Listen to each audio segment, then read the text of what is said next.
Aproveito também para saudar os vereadores Celésio Hort e Adriano Rigo, ambos do município de Serra Alta, no oeste catarinense, e que estão em Brasília para, além de nos visitar, também manter contato com autoridades federais na busca de atendimento às prioridades daquele município. Eu, naturalmente, gostaria de fazer aqui também um pronunciamento na linha do senador Paulo Paim, tratando das questões relacionadas ao projeto de resolução do Senado que estabelece uma nova política tributária, principalmente na questão do ICMS para todo o Brasil.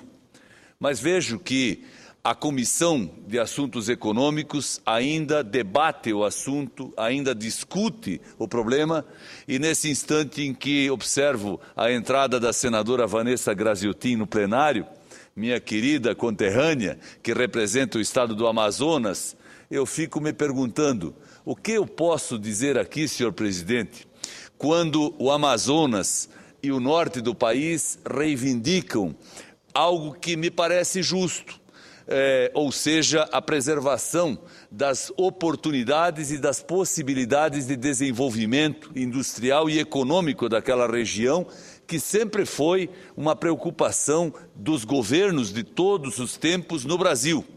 Mas, obviamente, nós temos que nos manifestar sempre como representante do sul do Brasil, como senador de Santa Catarina, na defesa dos interesses também do meu estado, que é um estado que contribui muito com o desenvolvimento do país, um estado que tem na tecnologia, na qualidade da mão de obra, na grande expressão industrial que toma conta da sua economia, muito que preservar. E principalmente a preservação do nosso modelo não se pode assegurar fazendo concessões muito excepcionais para que os empreendimentos industriais, os empreendimentos produtivos que podem prosperar em Santa Catarina e no sul do Brasil, de repente se direcionem para outros lugares do país. Nós temos BNDES, nós temos outros mecanismos de política econômica à disposição do governo federal para atender regiões deprimidas, regiões que precisam de mais investimentos, regiões que precisam gerar mais empregos. Ora, se temos esses mecanismos disponíveis, por que atuar em favor daquelas regiões exclusivamente e tão somente na diferença de critérios tributários? Sem dúvida nenhuma, estabelecer para o sul do país, para os estados do Rio Grande do Sul, do Paraná, de Santa Catarina, de São Paulo, alíquota de 4% para produtos industrializados e estabelecer para o Amazonas 12%, é realmente uma diferença muito grande. E falo como contador também, para dizer que esta diferença, ela supera qualquer diferencial de custo de produção de uma região para a outra. Nós queremos a Amazônia progredindo, nós queremos o Brasil inteiro progredindo, mas, sem dúvida nenhuma, precisamos pedir aos representantes do norte do país, eminentes senadores, tal qual a senadora Vanessa Graziotin, que compreendam que diferenças nós aceitaremos e apoiaremos, senador Paulo Paim, mas não podemos concordar com a inviabilidade econômica do Sul em detrimento de uma nova política para outras regiões. Vamos atuar, vamos discutir, vamos participar do diálogo para que possamos chegar a bom termo. Eu trago aqui, senhor presidente, no dia de hoje, uma manifestação que eu quero seja do conhecimento desta casa e do conhecimento da sociedade brasileira. Diz respeito a um assunto que incomoda e preocupa muito os meus conterrâneos, principalmente da região da Grande Florianópolis, em Santa Catarina. E trago esse assunto num momento muito oportuno, porque hoje está noticiado pelos meios de comunicação, a presidente da República, Dilma Rousseff, acaba de anunciar a substituição de toda a direção maior da FUNAI, por não concordar com procedimentos e com atitudes daquela diretoria que promoveu ações que não estão de acordo com o que nós brasileiros queremos, em favor do índio, mas também em favor de todos aqueles que trabalham e produzem em nosso país. Por isso, peço a Vossas Excelências um minuto de atenção para o pronunciamento que vou aqui apresentar nesse instante.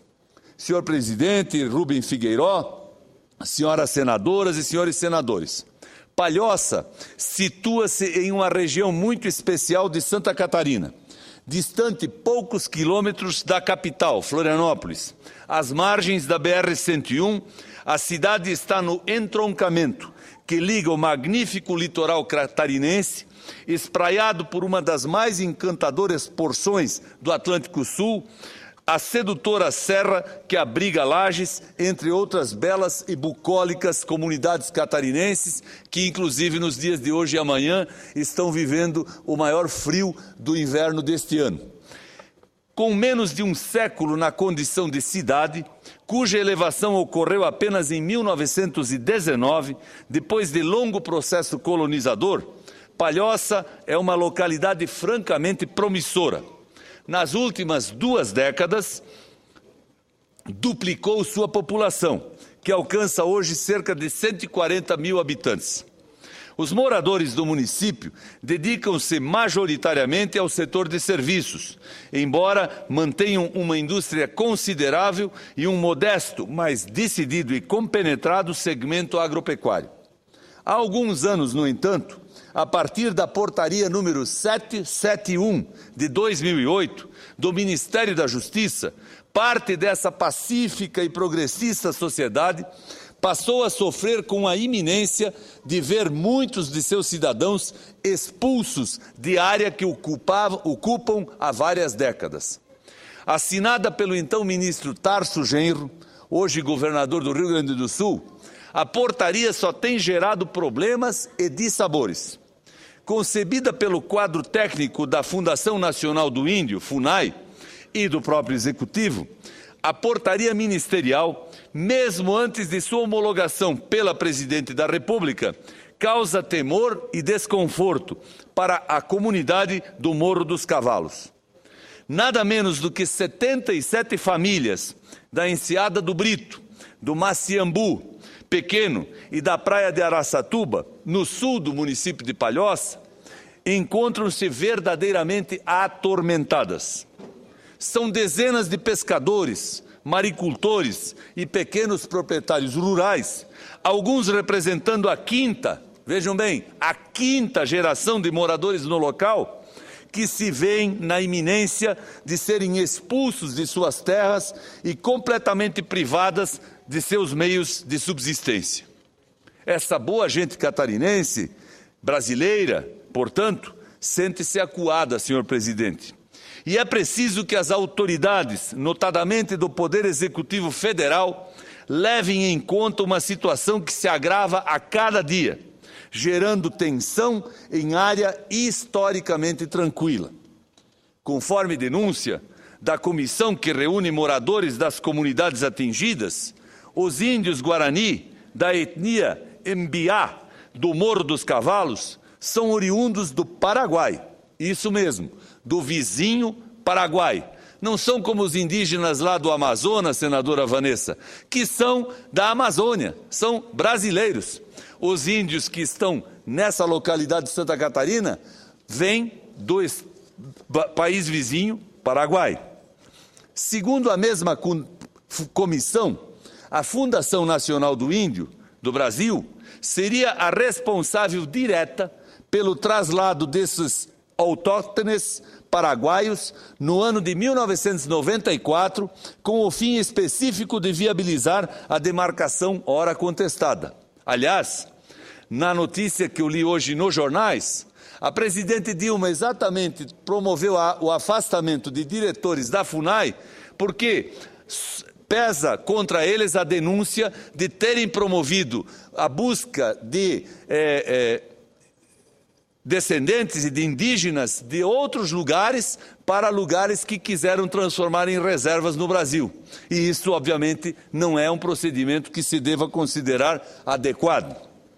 Tenha-se igualmente em consideração que os habitantes da área não colocam em questão apenas a área demarcada, o valor irrisório das indenizações ou os levantamentos antropológicos. Há uma questão também relevante para todos eles: o abastecimento da água. Relatos recentes, que merecem a devida consideração, dão conta de próximo corte de fornecimento de água, já que a cachoeira responsável pelo suprimento está em terras que se pretende destinar aos indígenas paraguaios. O pescador Eduardo Almeida, de Araçatuba, 31 anos de idade, entre o desespero e a depressão, garante que sua família ocupa a área há pelo menos 150 anos. Portanto, tem todas as razões do mundo para querer continuar lá, trabalhando, sustentando sua família e contribuindo com o desenvolvimento do Brasil. Um modesto alento para toda essa gente operosa de Santa Catarina vem da Procuradoria-Geral do Estado, que requereu revisão administrativa da portaria sobre a qual já falei. Fundamentalmente, a Procuradoria-Geral do Estado apresenta 3 argumentos. 1. A debilidade do estudo antropológico que desconsidera a Constituição Federal. 2. A mesma antropóloga, Maria Inês Ladeira, formalizou o pedido de demarcação em 1992 e, pasmem, 10 anos depois, fez o estudo confirmatório, entre aspas, encomendado pela FUNAI. 3. A falta de participação efetiva do Estado de Santa Catarina em todas as fases do processo administrativo demarcatório. Isso é inédito. Cada região do país tem uma realidade na questão indígena que nós precisamos e devemos observar, e a FUNAI também. É muito diferente o que se conhece da cultura indígena na Amazônia daquilo que se conhece da cultura indígena em Santa Catarina, por exemplo. Nós já não temos selvas no nosso estado e os índios já não estão mais dependendo dela para viver. Eles já vivem de comércio, eles já vivem de atividades econômicas, já são completamente aculturados, estão já dominando completamente a língua portuguesa e não mais a língua de seus antepassados. Por isso, é um crime falar de criação de reserva indígena no país sem ouvir a autoridade governamental do Estado e da região. Tem-se assim, senhor presidente, senhoras e senhores, mais do que opiniões e vontades. Tem-se razões jurídicas robustas para que a presidente Dilma não proceda à homologação daquela mal-assinada portaria. Na verdade, há muito me preocupo com a fragilidade legal que envolve a demarcação, a ocupação e a indenização de terras ditas indígenas. Tanto que sou o primeiro signatário nesta casa da PEC número 71 de 2011, que garante ao proprietário de boa-fé o direito de receber indenização pela terra nua e por eventuais benfeitorias úteis e necessárias nelas realizadas. Hoje o governo federal só indeniza a terra, não indeniza as benfeitorias, portanto prejudica os agricultores e aqueles que estão na terra em plena atividade econômica. E também sou autor do projeto de lei número 417, também de 2011, que altera o Estatuto do Índio para introduzir em lei dispositivos mais realistas e menos ideológicos para a demarcação de terras indígenas. Por evidente, as 77 famílias da Enseada do Brito, do Maciambu Pequeno e da Praia de Araçatuba, muito menos este representante de Santa Catarina, nada tem contra os índios guaranis paraguaios. Absolutamente nada. Muitos que vivem naquela localidade, inclusive, são meus eleitores. Não trairia a sua confiança? A singeleza e o modo pacífico de vida daqueles indígenas fazem com que a população de brancos da região, da cidade, os respeite, mesmo sofrendo com a possibilidade de ser expulsa das terras onde vive. Aliás, quando falo da boa vontade da população indígena, não estou fazendo mera retórica, senhor presidente. Senhoras senadoras, senhores senadores, vejam que situação, no mínimo curiosa, nós nos encontramos. Os índios, os mesmos índios daquela pretensa futura reserva, não se opuseram que a imperiosa necessidade de duplicação de uma rodovia chamada BR-101 ocorresse em suas terras. Eles concordaram que a duplicação fosse feita passando pelo Morro dos Cavalos, onde os índios têm a sua comunidade. Entretanto, a FUNAI se colocou contrária. A FUNAI não concorda com aquilo que os índios já concordaram. E por isso, a duplicação que custaria 12 milhões de reais vai custar 300 milhões de reais, porque a FUNAI quer que o DENIT construa um túnel por debaixo da reserva indígena para preservar a área que os índios ocupam.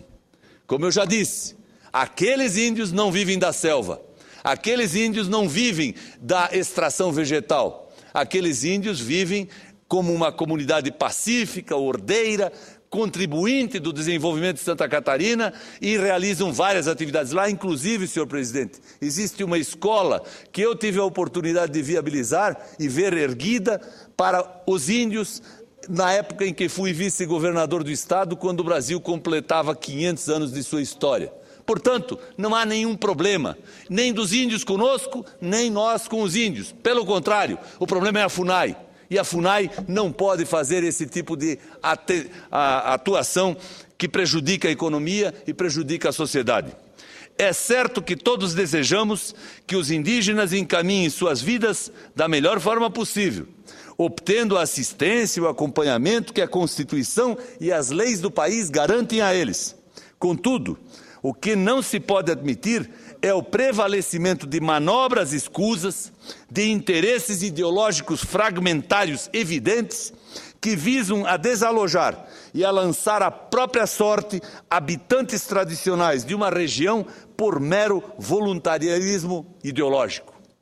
Tenho certeza, senhor presidente, de que o bom senso haverá de prevalecer nos próximos gestos da presidente da República, Dilma Rousseff, que até aqui evitou a homologação da portaria número 771. E esperamos sinceramente que ela não subscreva essa portaria, devolvendo-a ao Ministério da Justiça e, por sua vez, deste Ministério ela retorne para a FUNAI, para que a FUNAI, num amplo debate, numa ampla discussão, encontre uma outra solução para a questão daquela região em favor dos agricultores, dos pescadores, dos maricultores e também dos indígenas. E quem sabe faça com que o Brasil economize 288 milhões de reais, não construindo um túnel apenas por um capricho ideológico de alguns dirigentes e funcionários da FUNAI, que é um órgão que, sem dúvida nenhuma, se faz necessário para a preservação da cultura, para a valorização dos indígenas que foram os precursores de todos nós outros na construção desse Brasil. Muito obrigado a vossas excelências pela atenção